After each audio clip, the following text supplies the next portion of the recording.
Zone Media. Hey everybody, Robert here. We had a little mic error for the first couple of minutes of the episode. My audio is going to sound a little shitty for literally like 3 or 4 minutes. Then it'll be back to normal. Apologies. Welcome back to Behind the Bastards, a podcast where I am eternally frustrating my business partner and the only person who truly cares about me, Sophie Lichterman. Sophie, why do I do the things that I do? Why do I taunt you when you're just trying to help make me a successful person? What's wrong with me? You like to self-sabotage. I love self-sabotaging. Oh my God. You do. Fun. And like I recognize that, so when you do it, I still help anyways because I'm rooting for you. So sweet of you. Speaking of self-sabotaging, you know who doesn't self-sabotage? God, I hope not. They're a very successful person. Our wonderful guest today, Amanda Montell, author of the book Cultish, which I've cited on this show. We've all read. Yeah, we've all read the book. If you haven't, what are you doing? It definitely influenced the Zizian's episode. It's influenced a lot of my work. Amanda, thank you so much for being here. Hey, it's a joy and a pleasure. And you know, so many of my Sounds Like a Cult listeners are obsessed with your show. That's how I learned about it from them. So I'm stoked. We love cults over here. You know, it's hard. It's one of those things where it's both just objectively. Cult leaders have the highest odds of any group of bad people of being incredibly entertaining, right? I know. Especially when your definition of cult leader is as loose as mine. Loosey-goosey. Yeah, endless entertainment. I was thinking also, like, as soon as people stop exploiting others, our podcasting careers are just gonna tank. Well, I mean, the good news is I do have several generations of people.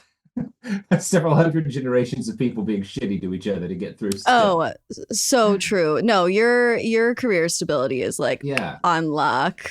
We haven't even done Nixon yet. Oh my God. No, you're basically a tenured professor in the program of people bastard studies. I just realized I sent Sophie the wrong script because I was up until 6 a.m., but she's got the right one now, and so do I. Amanda, wow, Robert, Jesus Christ. What could be better to do today when we have Amanda Montell on than an episode that's not really about a cult, except for everything. I guess if you want to call the Nazis a cult, it's a little bit about a cult, but he wasn't even really a Nazi. Sure. Oh, okay. He was actually kind of, usually like when you're talking about like a German who was like prominent in the early 30s and you say like, he wasn't a Nazi, you're saying it to be like, because he was like some sort of hero, right? Or, you know, someone who was trying to do the right thing, you know, in the middle of this dark period. The guy we're talking about today is a man named Alfred Hugenberg, and he wasn't a Nazi in a way that makes him kind of worse than the Nazis. Holy shit. Oh my God, I'm pumped. Okay, I said this at the beginning before we started recording, but like, please don't apologize that we're not doing a cult leader. As you can imagine, I'm like kind of sick of it. But I'm on a World War II kick. Actually, excellent. It's been an extended kick. So is it appropriate to say, like, I'm pumped to talk about this Hugenberg fellow? We love the big dub-dub-dos. And Hugenberg is, number one of the key guys in making the Nazi regime happen. Although, again, he's not a Nazi and he hates them. He hates them because most Nazis are kind of poor for most of the period of time. And he is a rich dude. This is Alfred Hugenberg. It would be fair to call him the Elon Musk of Weimar Germany. That's the first thing. That's the first thing that came to mind. That is the first thing that came to fucking mind. Because like Elon, you know, he's playing ball, but you know that he just disdains the shit. No, he thinks they're pitiful. He thinks they're like small potatoes. I allegedly, in my opinion. I don't know what's going on in that noggin of his. Thank God. But that's the first thing that came to mind. No one ever has. So I guess let's just get into this because it's one of those things. when it comes to his early life, not a super Elon early life. When it comes to his role in the Nazi regime, it's almost beat for beat exactly what Elon has done, right to the point where like Elon is now, it looks like, getting edged out of Doge. There's a number of reports that Trump is kind of tired of him.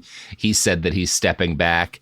It's all like all of that, but it's going to be an interesting history of like a German piece of shit that like doesn't sound all that much like Elon, and then he's going to get in power, and it's like, oh wow, these guys, was Elon just like cribbing off this fucker's notes? It's the same story. It's so funny. Oh my god, I'm so excited. I'm not sure if that's the right adjective, but like on the edge of my seat, on the tips of my toes. I get giddy when I get a new Hitler book in the mail. So I get it, you know? Oh, good. Okay. Is that a problem? Sure. No. I feel really free. I feel really safe. Yeah, this is a safe place for us. Probably shouldn't say Hitler stands, but oh my god, I for just us love Third Reich knowers. Yeah, anytime someone can pull off saying the words giddy and Hitler in one sentence, I'm like, we are cut from the same cloth, my friend. Hitler usually wasn't even giddy talking about Hitler. Didn't like being around himself. No, that's why he needed the crowds. Yeah, and this is so we'll get into it. This is an iHeart podcast. Guaranteed human. This is the biggest night in podcasting. The countdown is on to our 2026 iHeart Podcast Awards. Live from South by Southwest, March 16th, we'll honor the very best in podcasting from the past year and celebrate the most innovative talent and creators in the industry. It's truly a who's who of the podcasting world. Creativity, knowledge, and passion will all be on full display. And the winner of the iHeart Podcast Award is... See all the nominees now at iHeart.com/podcast awards. Audible is a proud sponsor of the Audible Audio Pioneer Award. Explore the best selection of audiobooks, podcasts, and originals all in one easy app. Audible. There's more to imagine when you listen. Sign up for a free trial at audible.com.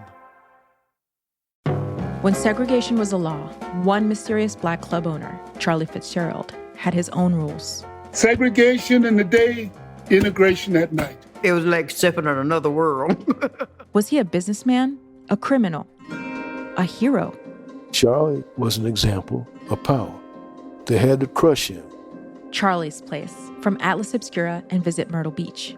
Listen to Charlie's Place on the iHeartRadio app, Apple Podcasts, or wherever you get your podcasts. Saturday, May 2nd, country's biggest stars will be in Austin, Texas at our 2026 iHeart Country Festival presented by Capital One. Tickets are on sale now. Get yours before they sell out at Ticketmaster.com. That's Ticketmaster.com. This is Ryder Strong, and I have a new podcast called The Red Weather. In 1995, my neighbor, Anna Trainer, disappeared from a commune. It was nature and trees and praying and drugs. So no, I am not your guru. And back then, I lied to everybody. They have had this case for 30 years. I'm going back to my hometown to uncover the truth. Listen to The Red Weather on the iHeartRadio app, Apple Podcasts, or wherever you get your podcasts.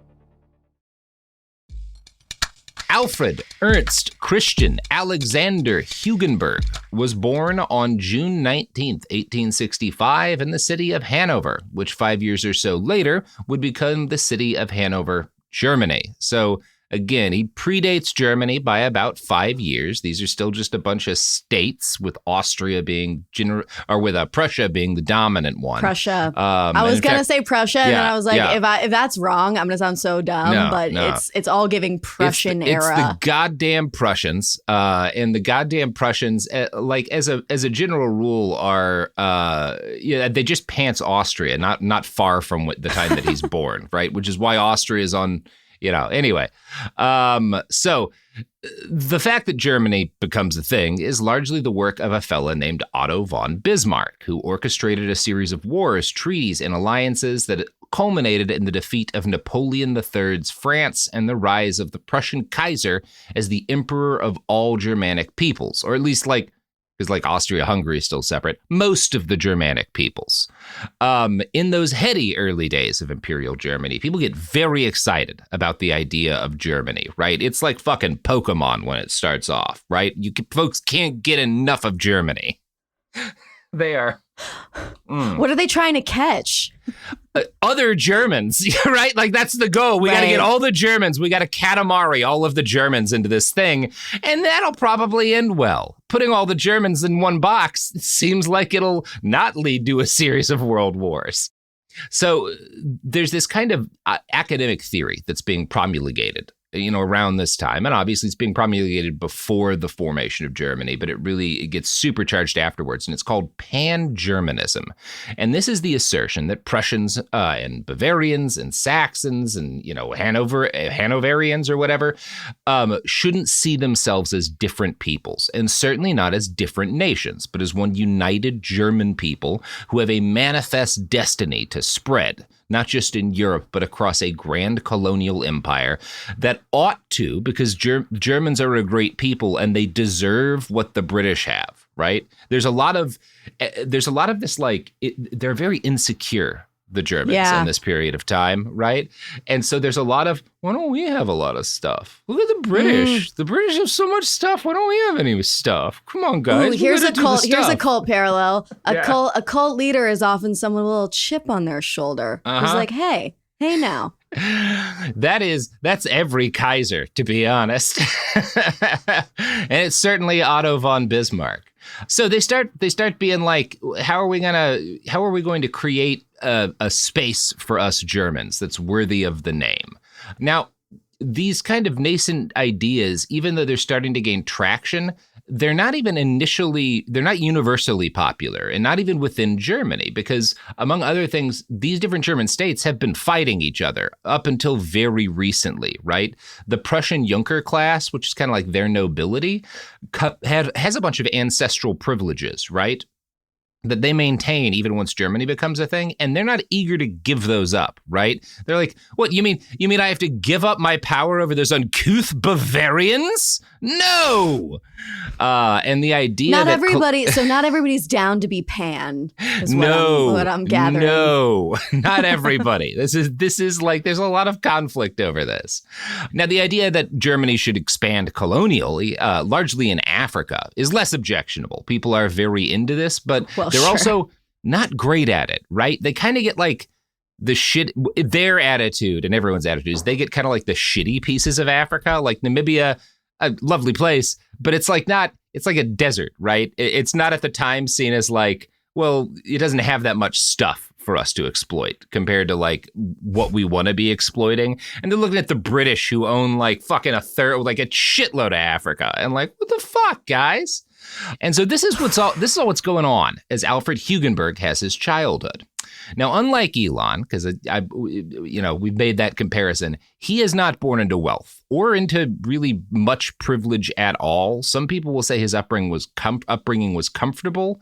That's not wildly untrue by the standards of the time, but we would not see this as a comfortable upbringing. And in fact, it's kind of close to Hitler's childhood.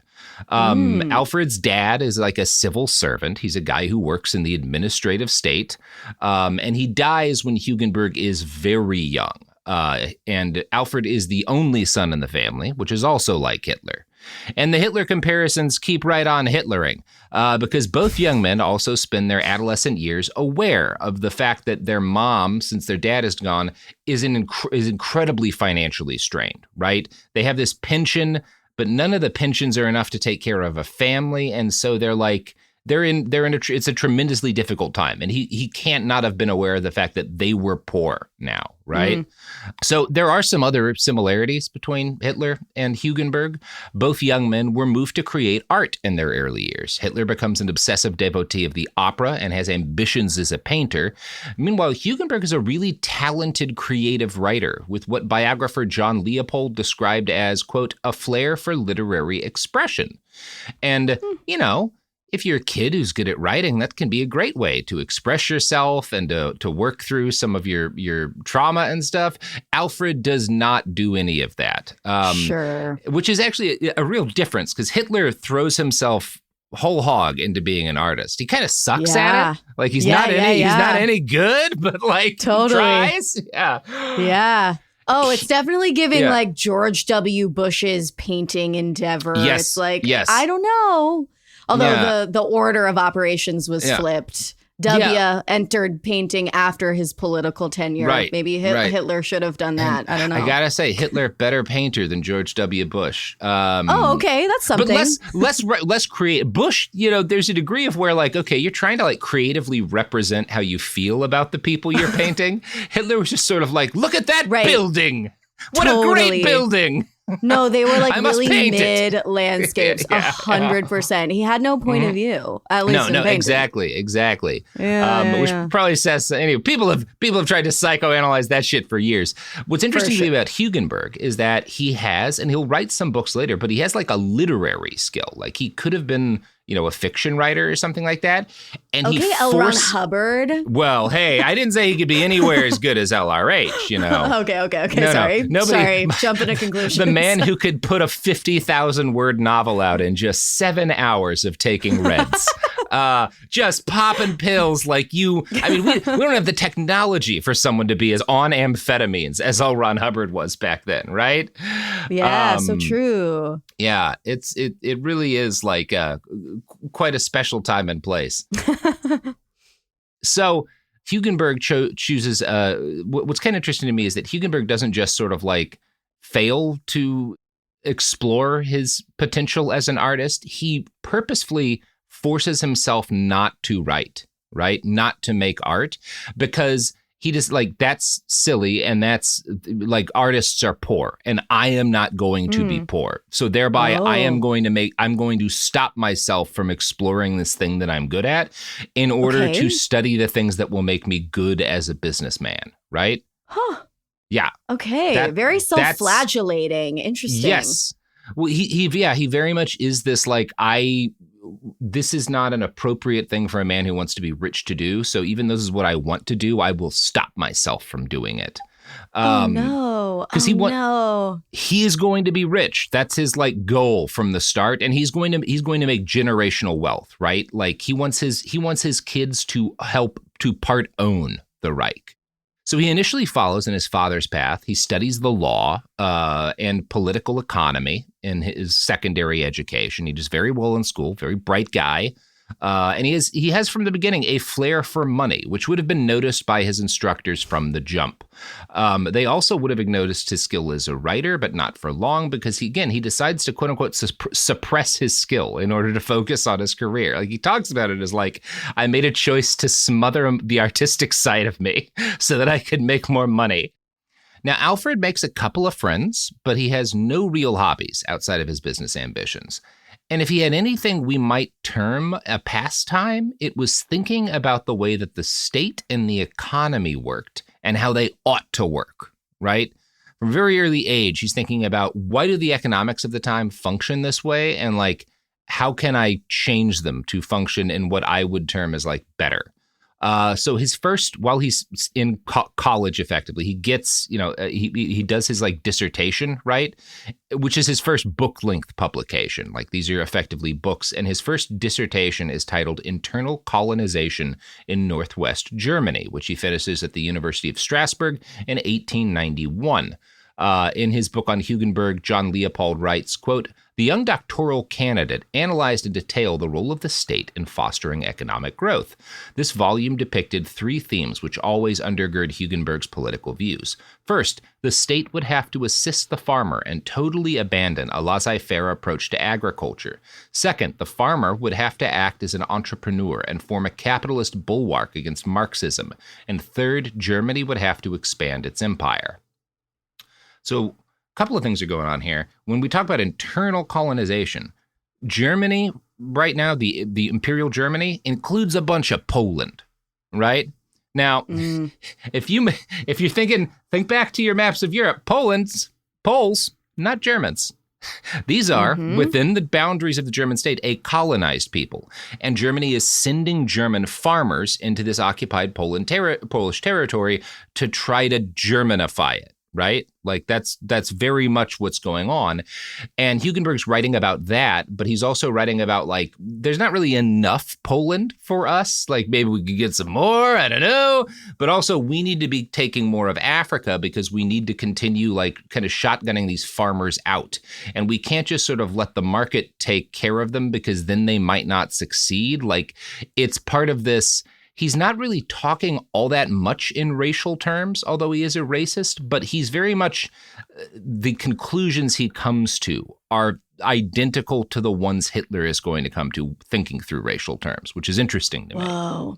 Yeah. Yeah. I mean, I actually wasn't aware that Germany was sort of like jealous of Britain's colonization efforts. Hugely jealous of Britain and hugely jealous of the US. Hitler is obsessed his whole life with like, why didn't this happen to us? Yeah. Oh, yeah. Whoa. Yeah. Okay.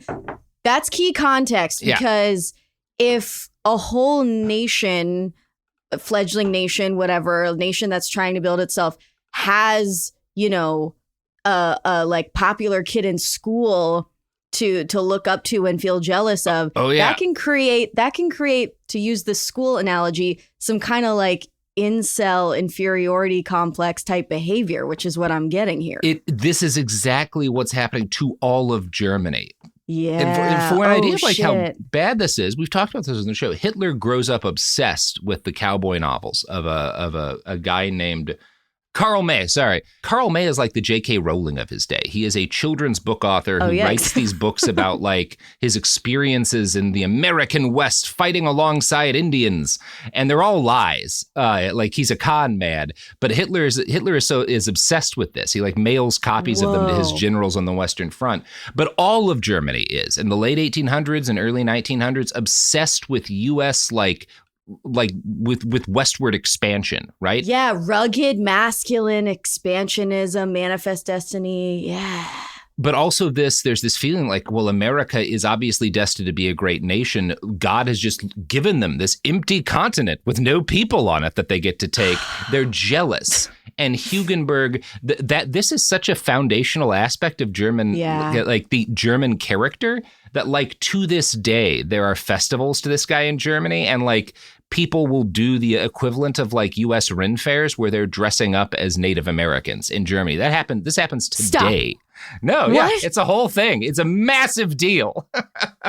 Wait, I can't get over the irony of like us the United States celebrating the European Renaissance and Europe celebrating like some fictionalized and surely very problematic and fucked up vision of the early days in the US. It's truly the grass is always greener? The grass is always greener on the other side of the imperialism. Hugenberg is not, as obsessed with cowboys as Hitler, but he's very much obsessed with this idea of expansion, and he sees it as a matter of survival for the German race. And he writes that Germany will only, quote, gain power and significance by taking it from others. And when he says others, he's talking a little bit about Europeans, but he's mostly thinking about Africa, right? Now, while I said earlier that Alfred was not a man with hobbies or a social life, he does nothing but work. I mean, he's getting a doctorate, which you do kind of have to be that way to get a doctorate for a little while, at least, right? If any of my friends who got doctorates are anything to go by. But he does have one extracurricular activity he starts to engage in around this time. The same year he published his dissertation, 1891, he helps to co-found a political club, the German General League. Now, you won't find a lot written about this incarnation of the organization, but historian Barry Jackisch describes it as a political pressure group critical of the German government's foreign and domestic policy decisions. Now, that's a definition so vague, it could refer to an organization of any ideology. So I should further say the specific ideological launching point of this group that Hugenberg starts with a bunch of other guys is the idea of pan-Germanism that I discussed at the opening of the episode. Jackisch continues, the Pan-Germans were an openly expansionist organization that called for German colonies and spheres of influence throughout the world and the creation of a strong navy to reinforce Germany's newly gained status abroad. In domestic politics, the League supported an authoritarian monarchy and opposed the growth of parliamentary democracy. The League also sought to combat what it regarded as the pernicious influence of a myriad of un-German elements, particularly Slavs, often Catholics, and ultimately Jews. So, these are not Nazis, because those don't exist yet. But you're seeing the Nazi in this group, right? Like it's not so much of a leap from this to the Nazis, right? For sure. Strong notes of Nazis. Yeah, strong notes of Nazis, right? Yeah. Yeah, this is like a Sega Dreamcast, isn't a PlayStation 2, but like, oh, I can see what people were like working towards, right? Yeah. For sure. This is the Sega Dreamcast of National Socialism. That's what we can say.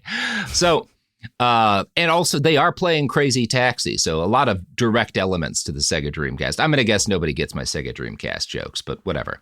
I was nodding and I wanted to understand. It's like my partner will talk about video games sometimes. That is a video game, right? It was a video game system. Oh, it just didn't make it. It didn't make it. It came out around the N64 and the PlayStation, and it did not last.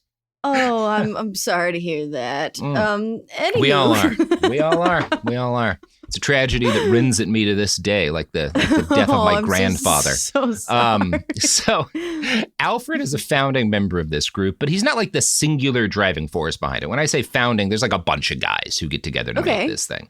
And it's gonna pretty quickly take a back seat for him because his career gets started and he's just got a lot of other shit on his mind. Wait, I have a question. Sure. What does this guy look like? Well, you can pull him up I'll have Sophie pull up a picture of him. Obviously, most of them are going to be when he's older because people didn't have as many photos of them when they were super young.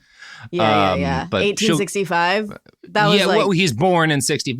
We're now in like the 1880s, something like that. You're talking about Alfred? Yeah. Alfred? Alfie. You're gonna it's like this is like the 1880s right now. Yeah, but I mean, in fairness, all these dudes look the same, so I guess never mind. No. The picture's worth looking at, in my opinion. Oh yeah, the picture's worth looking at. Forgive me. I need a visual here. The picture's worth 1,000 words, and most of them are going to be, wow, that is a German ass man. The hair is fun. Oh.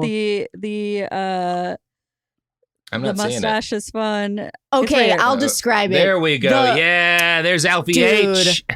Oh my God. Okay, so he looks like dudes in on my side of town in Los Angeles, Loki. He's got that like Bismarck style mustache. It's the way that I know exactly what neighborhood you live in. Yeah.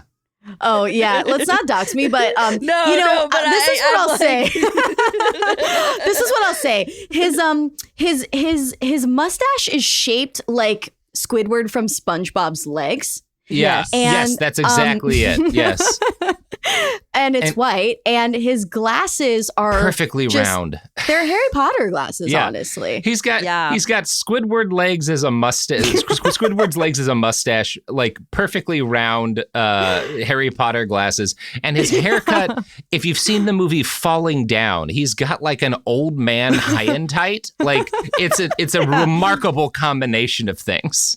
And like by this point, this is a picture of him when he's older. You had money for a barber. You were one of the richest men on the planet. What is going? Although no, this was super on purpose. that does get us back to the Elon Musk comparisons, because it's like, wow, neither of you motherfuckers know how to get a haircut. Jesus Christ. I say that looking the way I do today, but Jesus Christ. You look great, Robert.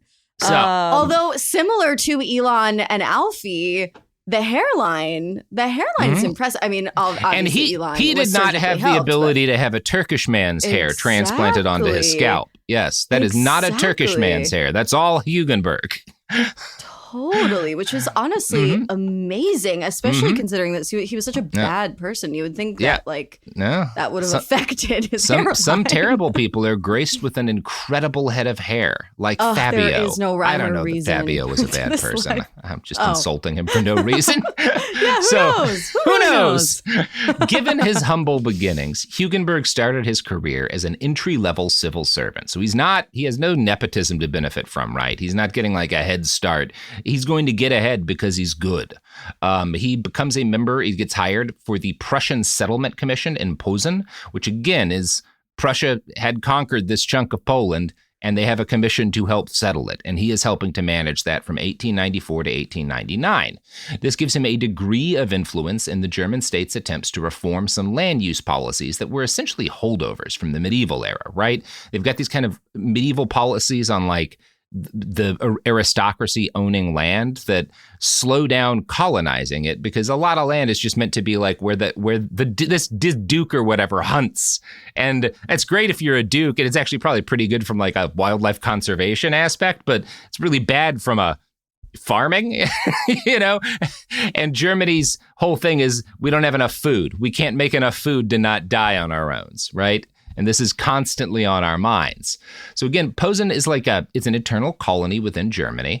Most of the population is Polish, but there's this small number of German farmers whose expansion was desired by the government. However, said expansion is stymied by the fact that many Polish people already had claim to the land. Hugenberg suggested ways to uproot them, but ultimately quit his job when the government refused to revise its inadequate policy towards the Poles. And again, that inadequate policy is you're letting them live in their own homes, right? Like that's the issue that he has with Poland. You know what I just thought is like, because the policy. Obviously like the use of euphemism within the Nazi regime and their campaigning is well studied and documented, but I will never get over it. And if this guy Alfie had his roots in creative writing, I bet he was a master of euphemism. Oh, inadequate policy. No. Yes. Yikes. Yeah. Now, this is Hugenberg's first foray into entrepreneurship as soon as he quits, this government job because it's not working fast enough. And he immediately reveals himself to have a head for this kind of work. He creates a series of land co-ops that so he goes into business independently, and he starts going to these different groups of farmers who are trying to colonize this territory that is like the center of modern Poland. And he starts putting them in together and making co-ops, right? And the purpose of this is because each of these independently, these small German farmers have no economic power and so kind of keep getting fucked over. And he forms them into co-ops so that they can basically collectively set prices and bargain for better prices, right? Like it's a very modern thing, that he's doing here. And it works. Like this makes all of these farms much more successful, and it helps stimulate the growth of like more independent, like more German settlers, like farming in this area. The project is successful enough that in 1904, he gets hired back to the civil service in a significantly better position, right? Special advisor for economic development to the East. So he's just kind of like a guy stuck in the cogs of the machine. He bounces.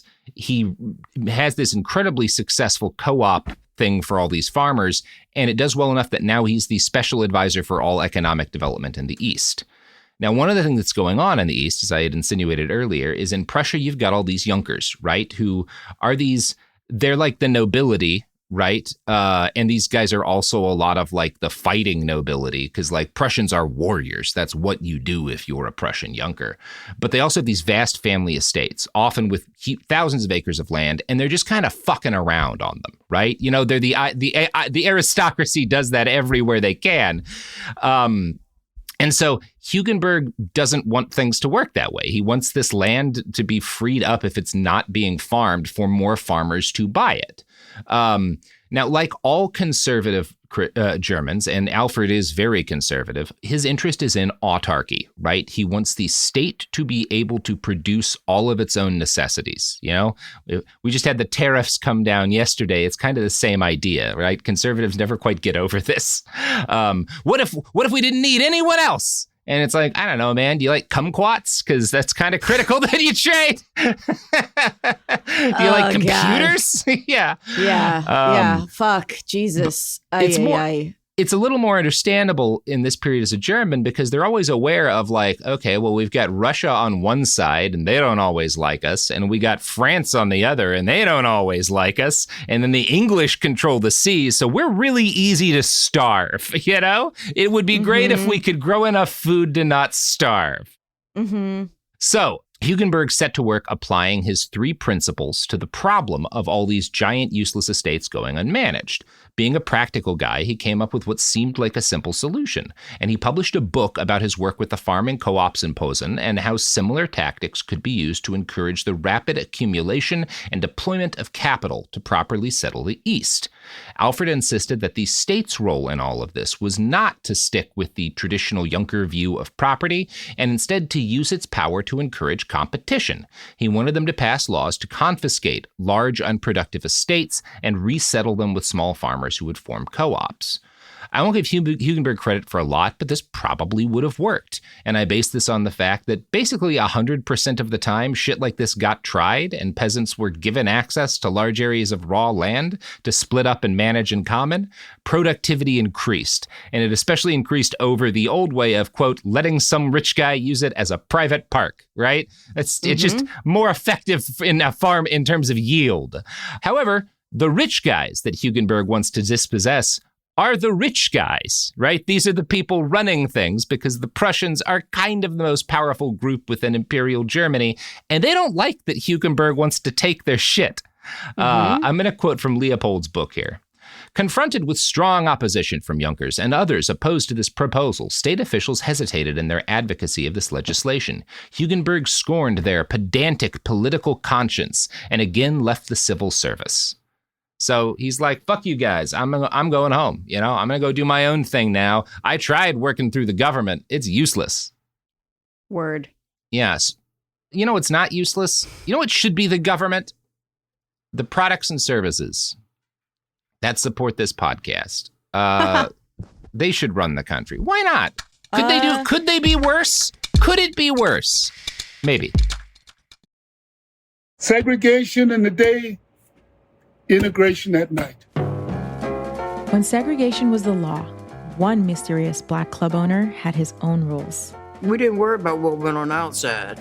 It was like stepping in another world. Inside Charlie's place, black and white people danced together. But not everyone was happy about it. You saw the KKK? Yeah, they was dressed up in their uniform. The KKK set out to raid Charlie, take him away from here. Charlie was an example of power. They had to crush him. From Atlas Obscura, Rococo Punch, and Visit Myrtle Beach comes Charlie's Place, a story that was nearly lost to time. Until now. Listen to Charlie's Place on the iHeartRadio app, Apple Podcasts, or wherever you get your podcasts. Segregation in the day, integration at night. When segregation was the law, one mysterious black club owner had his own rules. We didn't worry about what went on outside. It was like stepping in another world. Inside Charlie's Place, black and white people danced together. But not everyone was happy about it. You saw the KKK? Yeah, they was dressed up in their uniform. The KKK set out to raid Charlie, take him away from here. Charlie was an example of power. They had to crush him. From Atlas Obscura, Rococo Punch, and Visit Myrtle Beach comes Charlie's Place, a story that was nearly lost to time. Until now. Listen to Charlie's Place on the iHeartRadio app, Apple Podcasts, or wherever you get your podcasts.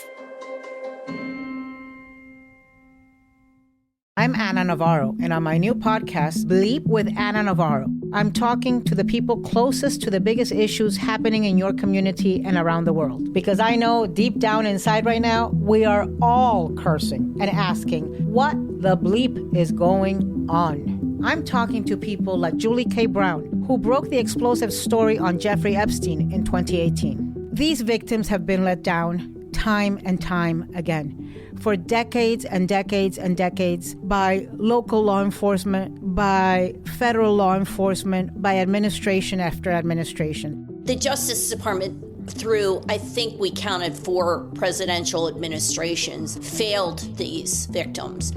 Listen to Bleep with Anna Navarro as part of the My Cultura podcast network. Available on the iHeartRadio app, Apple Podcasts, or wherever you get your podcasts. Almost 30 years together, 4 kids, and some of reality TV's most unforgettable moments, we know a thing or two about living life out loud. We're taking you behind the scenes in our new podcast, Between Us, with me, Heather Dubrow. And me, Terry Dubrow. Between Us isn't about perfect lighting or curated Instagram grids. It's the unfiltered, behind closed doors conversations you wish you could eavesdrop on. Equal parts smart, funny, and a little bit scandalous. Every week, Heather will bring you an unapologetic take on the headlines, the trends, and the cultural moments everyone's texting about. And Terry will deliver insider beauty, health, and wellness insights you won't find on TikTok. Together, we'll tell the stories, spill the secrets, and share the hacks that keep life, marriage, and everything in between feeling fresh and fun. We may live in a gated community, but there's zero gatekeeping here. And plenty of, did they just say that moments? Listen to Between Us on the iHeartRadio app, Apple Podcasts, or wherever you get your podcasts. And we're back. I don't know. I think Chumba Casino would be a good overlord. It seems ethical. Casinos are always nice. We could all smoke indoors, you know? That's how casinos work. That is a vibe. That is a vibe. So he bounces, gets out of government again, and his dream is to make East Prussia not a backwater, right? Like that's kind of what he wants in this period of time, but he's been stymied. And Alfred, he's not an introspective soul, nor is he the kind to waste his energy being disappointed. So he right away gets a job on the board of directors for a bank in Frankfurt that serves several mining concerns. And not just mining, but companies like generally in the metal business. So suppliers and producers of raw materials. And his role here is reorganizing and rearranging things to enhance the profitability of everyone in this industry, right? Basically all of the owners of these different mines and sort of like mineral concerns and whatnot are all putting a chunk of their money in like a common pile to be used, and Hugenberg is managing it. He's an early hedge fund manager, right? Wait, it's not that back then, but that's what he's doing. I am so dumbfounded by this guy's disposition. Like, he wanted to be a creative writer. I'm still stuck on that. And then he suppressed it to become someone who's interested in hedge funds. I'm just like, what? How does that make sense? Like, is he truly like a Renaissance man and so adaptable? Or was he never truly an artist to begin with? And he just kind of like told himself he was suppressing his artistic tendencies, but really he was meant for this. He writes several books. I don't know if I'd say he was meant to be a creative writer, but I think the thing is more he is utterly obsessed in the way that poor kids sometimes wind up being with I am going to be somebody, right? And this is how you do that. Ultimate opportunist, however, whatever path will lead me like, there. Like come hell or high water, I will fucking be somebody, right? That's this dude. Yeah, got it. So his role in this kind of early hedge fund-ish position is to enhance profitability. And he does. He does well enough that he gets hired on next to run a bank, like a whole banking firm. So like basically a network of banks that's run by a prosperous Jewish family, the Mertens. Now, Hugenberg is a raging anti-Semite, as is the German General League, which he's still a member of, which by this point has changed its name to the much catchier Pan-German League. And they'd only doubled down on the anti-Semitism since then, but this doesn't seem to stop him from being willing to work for this rich family, the Mertens. Now, the League at this point, it's not a mass organization, nor does it want to be one. It's got maybe a few thousand members at this point. It's going to top out at 38,000 people, which is very small for one of these. Again, by the Nazi era, there's going to eventually be a couple million brown shirts, right? So this is not a huge organization, but members of them are professional people, often with a lot of money and influence. So the Pan-German League is hugely influential culturally. It punches above its weight class, right? Okay. Because the members of it are guys like Hugenberg. They're social climbers or they're already rich and influential. Now, I quoted from that historian Barry Jackisch a little earlier, and those quotes were from a book he wrote on the Pan-German League, titled The Pan-German League and Radical Nationalist Politics in Interwar Germany, which is a very accurate title, but not very clickable. 7 things you didn't know about German nationalists. There's a lot of better ways to title it, Barry. I'm just saying. No, sorry. The BuzzFeed era hadn't hit yet. Yeah. So it's a very good book. And here's how Barry describes the League's membership. The Pan-German League drew the vast majority of its members from the social strata identified by the German terms Bildung und Besitz, or the propertied and educated middle class.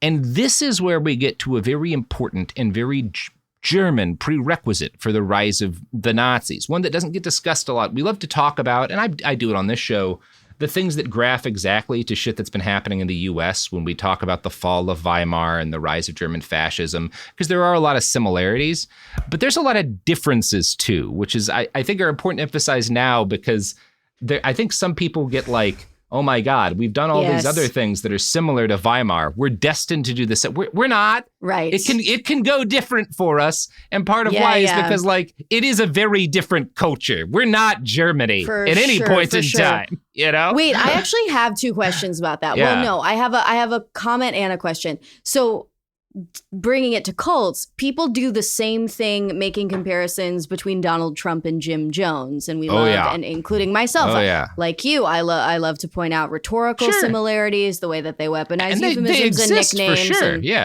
yes. But there are extremely noteworthy differences that are equally important to emphasize. And Jonestown was an unprecedented and since unreplicated thing, and Jim Jones read Nietzsche, and Donald Trump doesn't read anything. For one thing, but, the Jonestown story has a courageous U.S. congressman risking his life for his constituents. That'll never happen again. True. No, honestly, that's a great point. There was some drama with a plane, and that's really happening. There we go. There was a lot of plane drama. But my question related to this somewhat. And this is a really basic question, so maybe this will sound like kindergarten level, but like, I don't really understand and have never really understood how German nationalism among these guys like Hitler and Alfie, how was it so raging? Like, I don't find that, I mean, I know Trump, but Trump doesn't have American nationalism, I find. For one thing, I mean, Trump definitely uses American nationalism. He uses it, yes, but I don't think he feels it in his soul. This is one of those things, to an extent, you simply can't understand, because nationalism is a new idea then, right? The idea of a nation state and the way we conceive of it is fairly new, and also the idea of just like being the idea that like I'm a Serb, and so I should have a Serbia, right? People hadn't always thought that way, right? Like these are kind of new, and especially the idea, again, they had to really, it took a lot to convince all these different Germanic states that you're all Germans.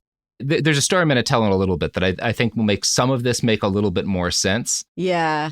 No, that's already helpful, because like a novelty, when something is brand new, you like don't really know what it means yet, because you don't have the context and the retrospect, but it's sexy, it's exciting. It's like AI stuff now, like in 70 years we'll look back and be like, why was AI everyone of the turn of the century? Yes. Totally. I mean, there's an extent to which, like, at least in terms of how excited people are by the idea, that's not totally wrong. Yeah. Now, when we talk about like, why did Germany go in the direction it did, this is really where the seeds of a lot of the things that culminate in the 30s are being planted. And a lot of leftists like to argue that fascism evolves out of capitalism. The bourgeoisie, and especially conservatives in the bourgeoisie, inevitably turn fascist once their material interests are threatened.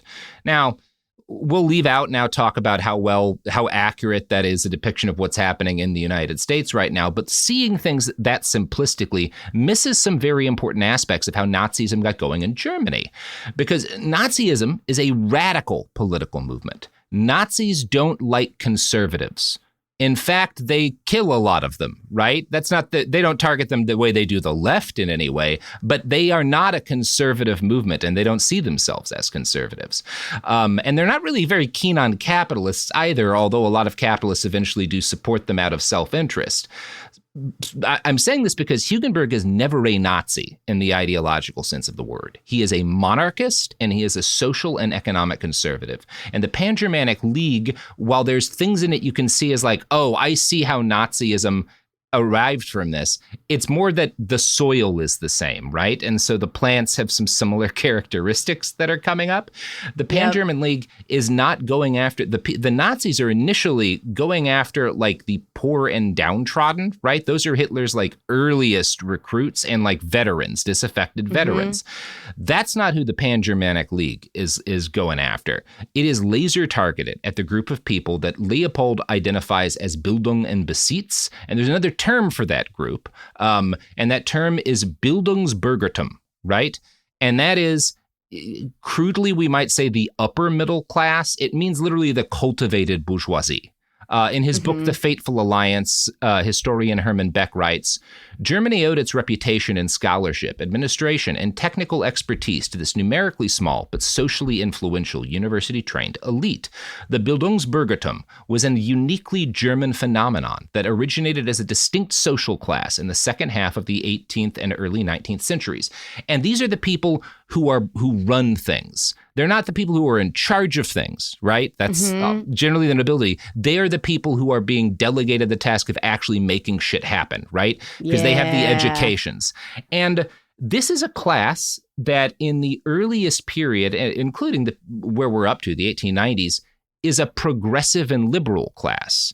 That's going to change. They're going to become extremely conservative in the 1900s, but they're not initially. And in fact, the first man to posit what we would consider a modern view of what homosexuality is, and the first gay man to come out publicly, is a member of the Bildungsbürgertum in 1867.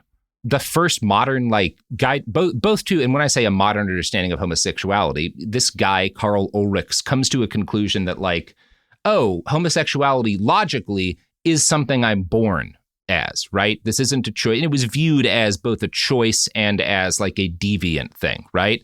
Karl convinces himself no, this is like a natural thing. And as a result, we are a discriminated underclass and the laws need to change. And he comes out in public in 1867 at a town meeting. And so he's simultaneously introducing everyone at the meeting to the concept of homosexuality and also saying, and I am one, which is wildly brave. Like he is, this dude rocks. Well, he's a member of the Bildungsbürgertum, as is Alfred Hugenberg. And okay, cool. In terms of seeing how things shift, nationalism in the late 1800s is a progressive liberal ideology. Right? In part because of what it means about sort of how pre-existing elites needed to not have the kind of power that they used to have. And Karl Ulrichs is a German nationalist, previous to the existence of Germany. And normally people see it and they're like, okay, well, that's right wing. No. He is a German nationalist because the German state he is in, homosexual sex, sodomy, is legal. But in Prussia, it's illegal. And Prussia is pushing to dominate all these other states. And so Ulrichs becomes a German nationalist because he's like, then we other Germans will be strong enough to force the Prussians to stop being bigoted against gay people. So when we talk about German nationalism, this is not always like a right-wing regressive ideology. There's and in Hugenberg's earliest days, there's a lot of very progressive aspects to it.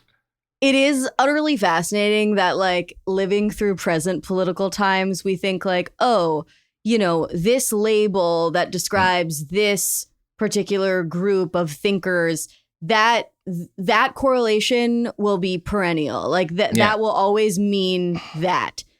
But, it's no. It can flip so fast. Yeah, the Republican Party used to be a very different thing, right? Exactly. 1865 or so.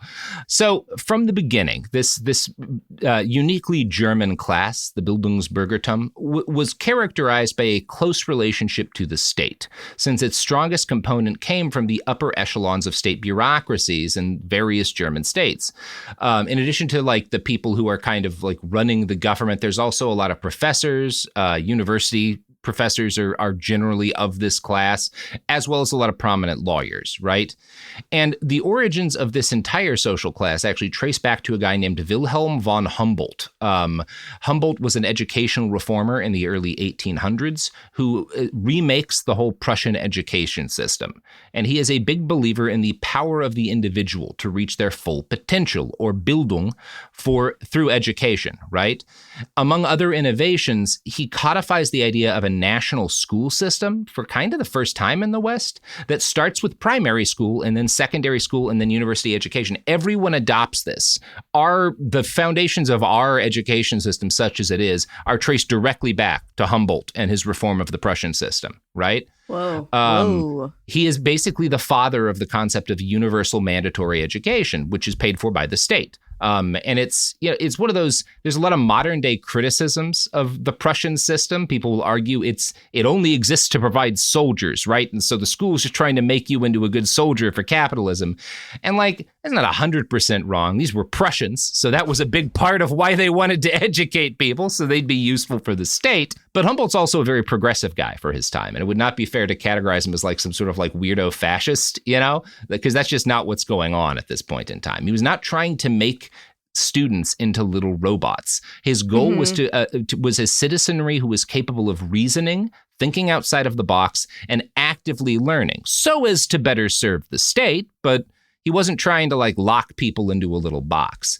And his reforms work well enough that by the time Alfred Hugenberg is getting his start, Germany has the best universities on the planet. And it is universally agreed the best doctors and scientists are German, right? And it's because they start having a modern university system between everyone else. In the early 1900s, Germany is the font of learning in the West, and very much is seen as that way, especially in the medical realm.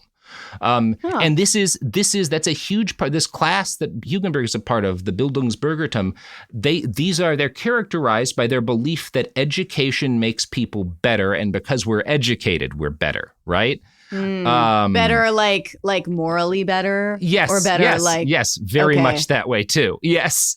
So you can see where the problems start to arise, right? Yeah. There's this good thing of they're we need to have an expansive and well-funded education system. Great. And also, we're better than the rest of you. Yeah. We're more valid, valuable humans. That's probably going to go in a bad direction. So, as you're starting to see, there's some danger in having a class like this, right? And what starts with a well-deserved sense of accomplishment in their own system morphs into this overall sense of superiority, right? If the world is copying the German education system, which it is, doesn't it make sense that Germans should rule more of the world, right? That's really a lot of how the thinking, as this progressive liberal class becomes more conservative, that's part of what they're thinking. Now, yeah. So, that's going to be a problem. It's this kind of thing that by the end of the 1870s, they've stopped really being as liberal. And by the 1890s, they're advocates of imperialism and they are aggressive nationalists. It's no longer Ulrich's very reasonably progressive nationalism. It is a, what if we just took everything kind of nationalism, right? Oh my God. So by early 1909, Hugenberg has made a name for himself as a great businessman and financier and an innovative thinker in the field of imperialism. He gets scouted by the son of one of our old bastards, a guy named Gustav Krupp. And Gustav is the inheritor of the Krupp weapons dynasty. These are the guys who had made Germany possible, because Germany comes into being in 1870 when they beat the French in a war. And they beat the French because Napoleon III is still using brass cannons that are basically identical to the ones the first Napoleon had used. And Friedrich Krupp, his people figured out how to make modern steel artillery that is just so much better at killing men. Oh my God. Wait, was that guy, was he an art collector? Krupp? Oh, yeah. I mean, they were a very rich family. So yeah, they bought a lot of art. I think I went to an art exhibit in Zurich that was exhibiting his art collection and trying to reckon with how those pieces were acquired. It was really interesting. The Krupps, I mean, they're like Bezos level of wealthy for the time, right? Because they are selling the whole world guns, right? They make the best ones. Now, Krupp is a member of the aristocracy, right? But he has an understanding of like his limitations financially. And so he's scouting for a man of, quote, really superior intelligence to become the new chairman of the board of directors for Krupp. And Hugenberg, he immediately recognizes as a genius, and he gives him the job, right? So Hugenberg is kind of the CEO of Krupp Arms, of the biggest gun company in the world, right? That's ever existed up to this point. Oh my God. He is going to be the guy running a lot of it. Technically, he's primarily doing the financial decisions for Krupp, so he's not designing guns, but he is like the head man at Krupp for the decade leading up to World War I, right? Oh my God. And what Krupp is doing in this period is pushing the Kaiser to build the machine of death that is the German mobilization schedule, right? And part of what they're doing is Krupp is going around and they're going to one country and being like, hey, we'll sell you these guns. You really got to modernize. Your guns are a generation or two behind your neighbor, and like they're getting armed, so why don't you get armed? And then once they arm that country, they'll go to another and be like, hey, your neighbor just bought a bunch of new. You really got to get some new guns, right? And this keeps ratcheting everybody's like anxiety up. Yeah. Yeah. It's just like, I just sold your neighbor a stack of Bibles. Yeah. But this works so well. And Hugenberg is, on the finance side of things, that like dividends expand from 8 to 14% from 1909 to 1913. Like that's a big deal. Krupp is making so much fucking money. And because Alfred is running shit, he becomes spectacularly wealthy in the balance. Oh my God. Think hundreds of millions of dollars by the standards of his time, right? That's probably, that's about where he is in terms of like our modern concept of things. He's not like a billionaire yet, but hundreds of millions. Now, despite the fact that he is making Gustav Krupp so much fucking money, the Krupps are again aristocracy. And Hugenberg, despite his wealth, is just a burger, right? He's not like he's a common man. He comes from like the nicer part of the common class, but Gustav doesn't really money. He's not going to hang with him, right? As biographer Leopold writes, though everyone was impressed with his extraordinary intelligence and obvious ability, there is no indication that Hugenberg, during his 10-year stay at Krupp's, ever developed anything more than a formal relationship with his employer. The patrician aloofness of the securely established Krupp's contrasted sharply with the dogged determination to succeed, which characterized Hugenberg. Indeed, Hugenberg seemed typical. He's a bad hang. He's a bad hang. Indeed, Hugenberg seemed typical of that class of general directors, which George Bernard described as being driven by an inferiority complex because they know they are dependent and in the final analysis are as disposable as any other employee. Lack of security made such a director continually harder and more uncompromising than the owner himself. Possibly as a psychological compensation, Hugenberg in these years emphasized the inflexibility, stubbornness, and self-righteousness which would characterize his political career. So he knows you don't need me. You can throw me away if I stop making you money. And that drives him to be the son of a bitch of the sons of bitches in business in this period. Oh and my God. Yeah. He just, this is going to sound like a fucked up thing to say, but like, maybe he needed more love, like, did his parents... who his dad? Well, his dad dies right away. No, I mean, maybe later. Not a big personal life guy, Yeah, he's really is Scrooge, Yeah, he's just this fucking lonely, bitter. Yeah. Scrooge is played by Michael Caine, motherfucker. Yes, yikes. He just. He needed one of those really, really intensive, like, parent-child therapy sessions where, like, a teenage boy is, like, forced to sit on his mom's lap and make eye contact with her for, like, 2 hours. Well, the downside is they do have psychotherapy by then, but if he had gone to it at this point, he would have just been given a shitload of cocaine by Freud. Like, which is, this guy's a finance bro. That is not going to make shit better. No. He needs, he should have fast forwarded to the ketamine times. Right. That would have fixed him. Our ketamine billionaires are in such good health. Oh, yeah. Wait. Whoa. Do you think that Alfie was on coke? I mean, it was, he probably took it at some point just because it was in a lot of medications, like a lot of patent medications. There's a bunch of different shit you would be given for like a flu that might have had some coke or some heroin in it, right? Like, so it's, so maybe that is a parallel again between him and Elon. They could be both medicated wrong. They could be both medicated. No way to know. No way to know. Alfred is very insecure because of his position, and he takes this insecurity out on his workers, by which I mean Krupp workers. He despised socialism, and he found himself violently opposed to anything that smelled slightly of democracy, by which I mean unions. Alfred talked a lot about wanting to make unions obsolete. He's one of these guys who's like, well, I'm just going to treat our employees so well that they'll become members of the petite bourgeoisie. I'm going to give them stock in the company. Then why would they want to be unions? They'll be shareholders, right? And they'll be able to buy their own homes. And what he's suggesting here, this is what happens in the U.S. post-war to create the most prosperous society in history. So like within the capitalist milieu, this is an idea that does work. It's going to work in the U.S. not long after this. But Hugenberg is just bullshitting. He has no interest in doing any of this.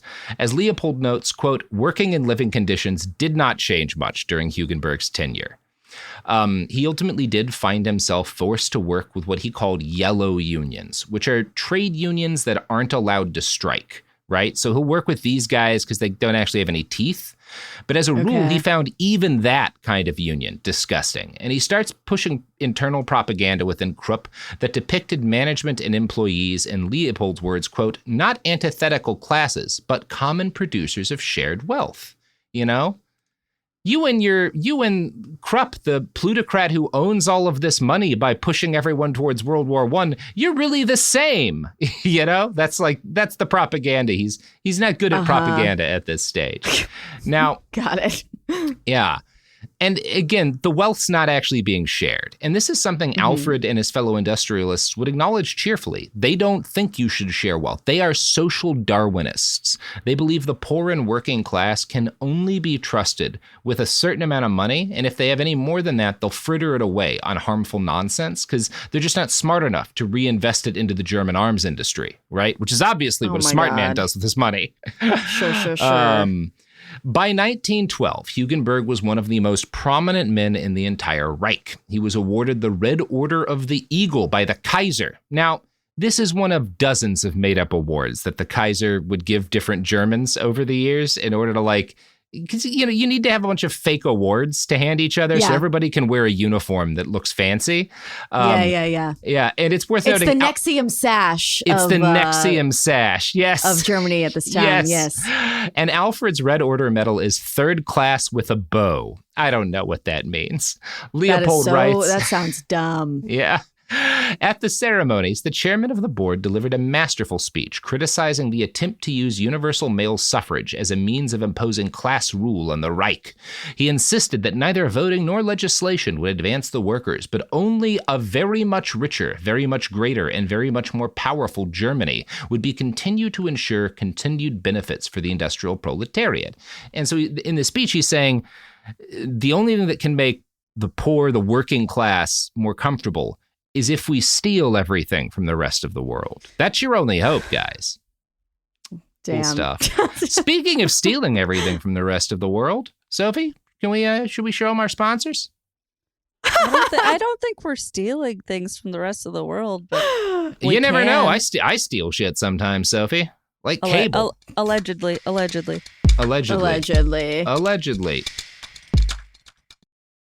Segregation in the day, integration at night.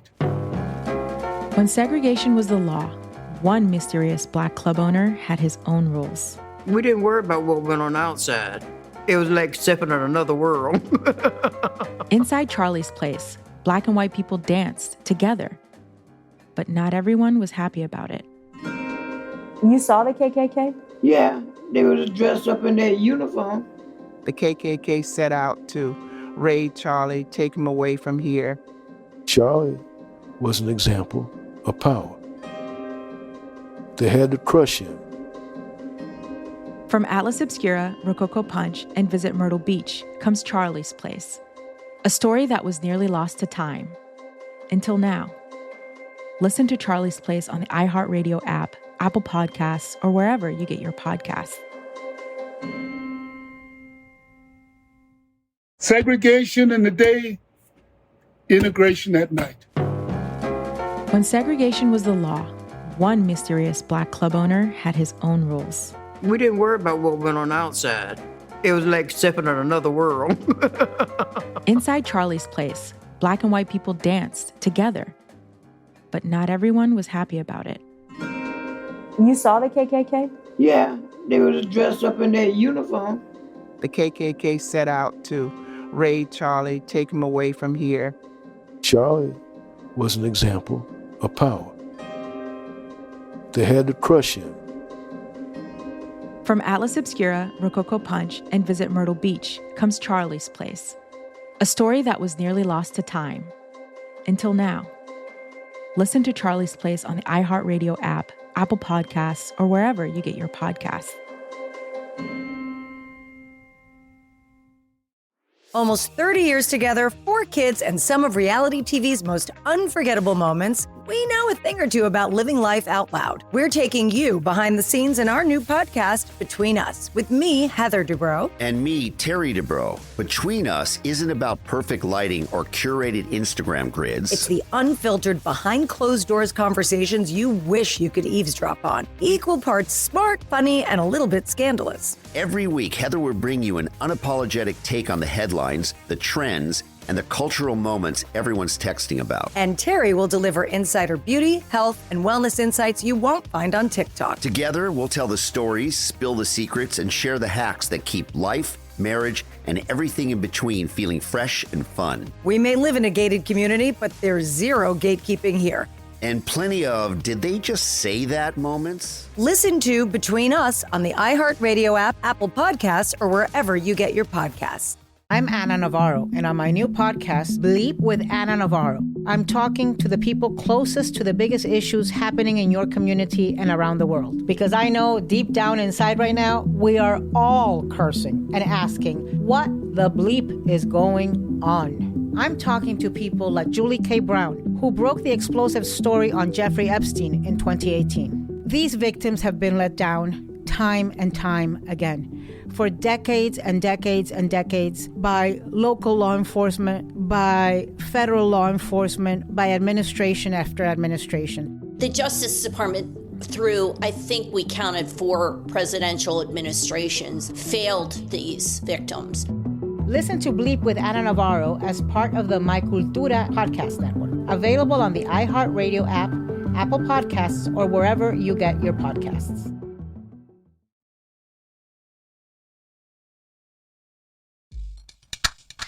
We're back. We sure as hell are, yes.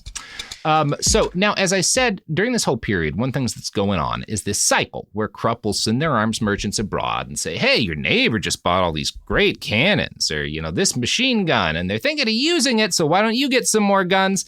And one of the things this cycle of upgrades does, it's great for Krupp's bottom line, and other weapons manufacturers, they're all taking part in this. This is not just Krupp. Germany's not just responsible for the preconditions of World War I, obviously. But one thing that this cycle, that these arms manufacturers are all responsible for means is that every European leader is constantly thinking, okay, right now we've got better artillery than the French, but their machine guns are a little better. And in 2 years, they're going to have new artillery. So maybe we need to go to war now if we're going to have a chance of beating them, right? Like everyone's always thinking this way, right? How is this like manufactured escalation legal?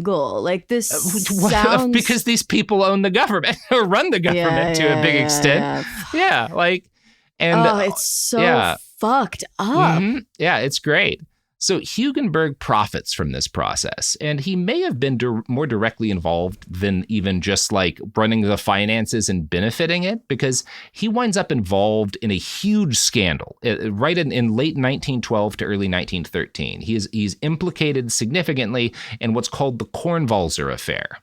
Now, I'm going to quote from an article by Lothar Burchert from the 1988 German Yearbook on Business History to describe the Kornwalser affair. A Krupp employee was found guilty of bribing Army and Navy officers. This proved not only to the German but also to the foreign skeptics that they were right to believe that the company would stop at nothing in pursuit of its interests. In 1905, George Bernard Shaw had already, in his play Major Barbara, not been sparing with his insinuations. In 1913, even the serious American journal The Iron Age wrote, following the facts revealed during the Kornwalser affair, that Krupp was obviously recently prepared to go to any lengths to agitate a war.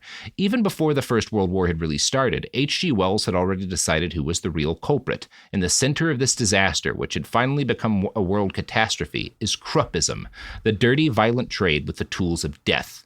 It was shortly afterwards that the often repeated but never conclusively proved allegation arose that the then company boss, Gustav Krupp, wie Boland und Halbach, had been informed by the Kaiser months in advance of the imminent war. And Alfred is directly implicated in this bribery of army and naval officers because he's the manager of this guy. It's too much to say that we don't know. Again, we don't really know if the Kaiser was literally warned months in advance of the imminent war, because I don't actually think it was planned that way. But that's the rumor going around, right? And it's definitely true that Hugenberg is aware of how tensions are ratcheting up and is using that as a way. He is taking advantage of this to make money in a way that makes World War I more likely, right? He has some of the war guilt, right? Because of the position that he has. Again, there's plenty of war guilt to go around. The French aren't blameless. The British aren't even blameless. And the Russians sure as shit aren't blameless. But he's one of a small number of men who is directly implicated in creating the conditions of World War I, right? The bastard. Now, yeah. Given his age and wealth, there's no chance Hugenberg or too many of the people he cared about, because he doesn't care about a lot of people, were going to have to fight and die in this war. In fact, he was very pro the idea of having a World War I. He's gotten back into the Pan-Germanic League at this point, and the League is doing everything they can do to encourage Germany to go to war with its neighbors. If you're old enough to remember the biggest cheerleaders for the war in Iraq, that's what these guys are doing, right? They're coming up with justifications for why we have to go liberate Eastern France, right? They'll welcome us as liberators. Belgium is national. Wait. Yeah. Did you just imply that because Alfie had no friends and no loved ones and no family members, and thus no one to lose in a war, he's just fucking go off? He's got nothing to gain from a war. Yeah.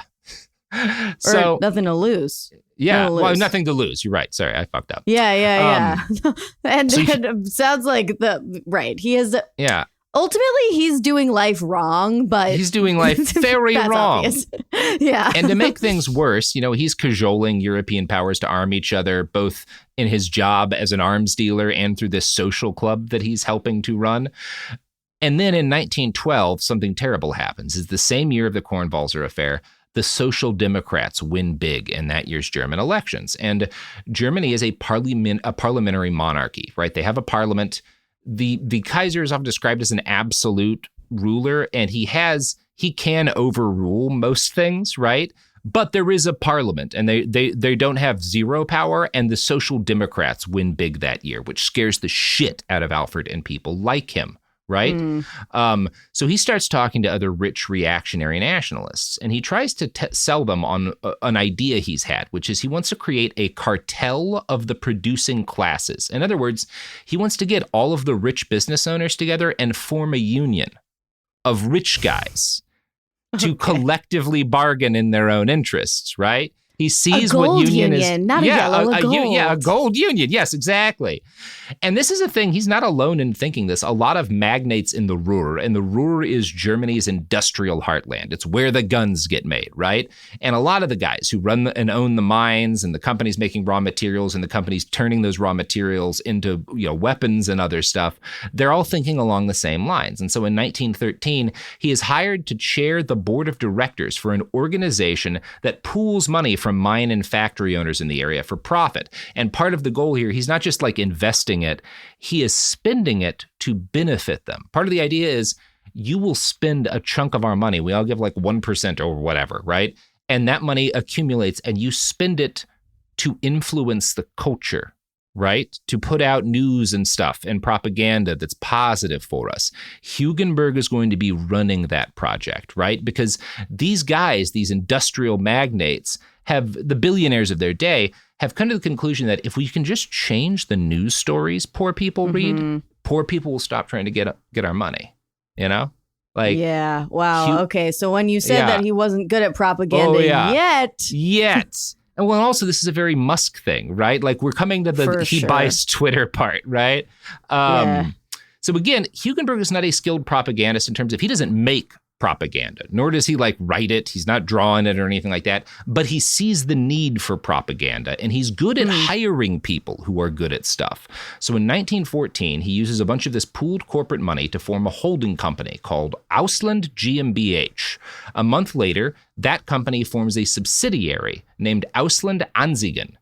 Leopold explains what happened next, which will sound very familiar to those of you who know anything about the Daily Wire.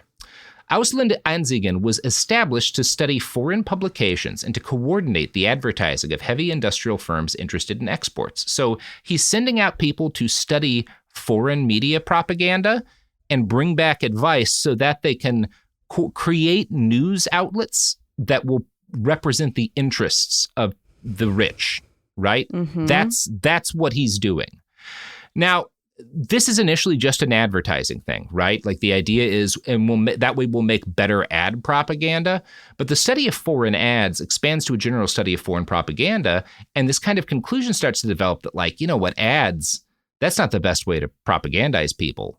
Journalism is the best way to propagandize people. News articles are the best way to propagandize people, right? SponCon. That doesn't look like SponCon. Yes. And so they're working. This is what they start working on when, in August of 1914, the shooting starts on the Western Front. And we will talk about that, what happens later, and how Alfred Hugenberg finally gets in bed with the Nazis in part 2. How are you feeling, Amanda? I feel amazing. I feel really glad that That's a normal way to feel when you talk about Alfred Hugenberg. Yes. Well, I'm America's sweetheart. Yeah, exactly. Kind of, because I feel whenever I hear stories like this, I feel like, oh wow, I'm not the worst person in history. No. You're a better person than Alfred Hugenberg. A low bar. That's huge. Russell Brand might be a better person than Alfred Hugenberg, and he just got charged with some pretty serious crimes. Yeah. Ooh, that's a fun game. But you know what? Who's a worse person? Look, I'll say this.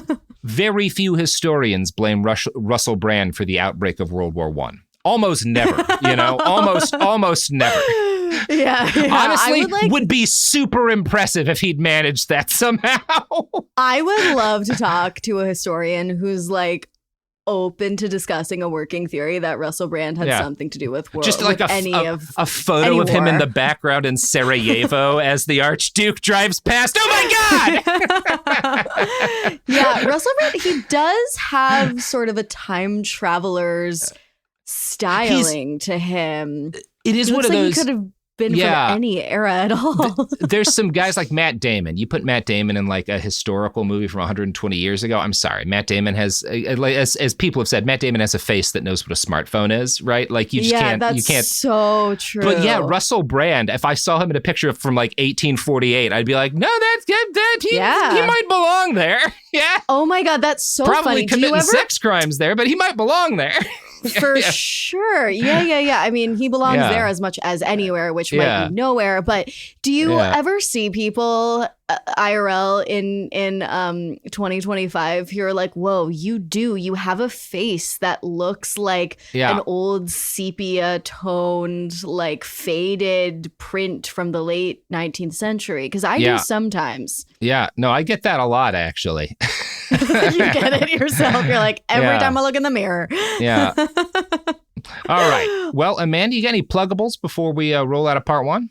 Yes. If people like hearing about cults in a cheeky tone, or really just cult-like organizations from the modern day zeitgeist, and want to participate in determining whether or not they are real cults, they can listen to my podcast Sounds Like a Cult about the modern day cults we all follow, from Disney adults to Elon Musk. Yep. So, yeah, and we have an episode coming out with you about Mark Zuckerberg, so that's going to be exciting. Yeah, and then Cultish, my book Cultish is coming out in paperback in June. Excellent. Well, check out Cultish. Check out everything Amanda is involved with, and check out part 2 coming in like a day. Behind the Bastards is a production of Cool Zone Media. For more from Cool Zone Media, visit our website, coolzonemedia.com, or check us out on the iHeartRadio app, Apple Podcasts, or wherever you get your podcasts. Behind the Bastards is now available on YouTube. New episodes every Wednesday and Friday. Subscribe to our channel, youtube.com/@BehindTheBastards. Saturday, May 2nd, country's biggest stars will be in Austin, Texas at our 2026 iHeart Country Festival presented by Capital One. Tickets are on sale now. Get yours before they sell out at Ticketmaster.com. That's Ticketmaster.com. Hey everyone, it's Emily Simpson and Shane Simpson from the Legally Brunette podcast. Each week, we're bringing you true crime through a legal lens. Whether you want all the facts on the disappearance of Nancy Guthrie, or you still need to wrap your head around the Diddy verdict, we're breaking it all down step by step. And we're not just lawyers, we're also husband and wife. It makes for some pretty entertaining episodes. Listen to Legally Brunette on the iHeartRadio app, Apple Podcasts, or wherever you get your podcasts. When segregation was a law, one mysterious black club owner, Charlie Fitzgerald, had his own rules. Segregation in the day, integration at night. It was like stepping in another world. Was he a businessman, a criminal, a hero? Charlie was an example of power. They had to crush him. Charlie's Place, from Atlas Obscura and Visit Myrtle Beach. Listen to Charlie's Place on the iHeartRadio app, Apple Podcasts, or wherever you get your podcasts.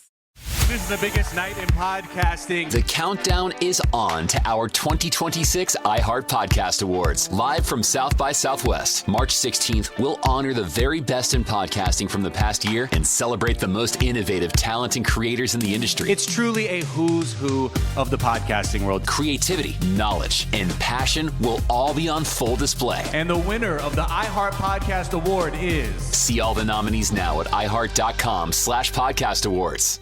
Audible is a proud sponsor of the Audible Audio Pioneer Award. Explore the best selection of audiobooks, podcasts, and originals all in one easy app. Audible. There's more to imagine when you listen. Sign up for a free trial at audible.com. This is an iHeart podcast. Guaranteed Human.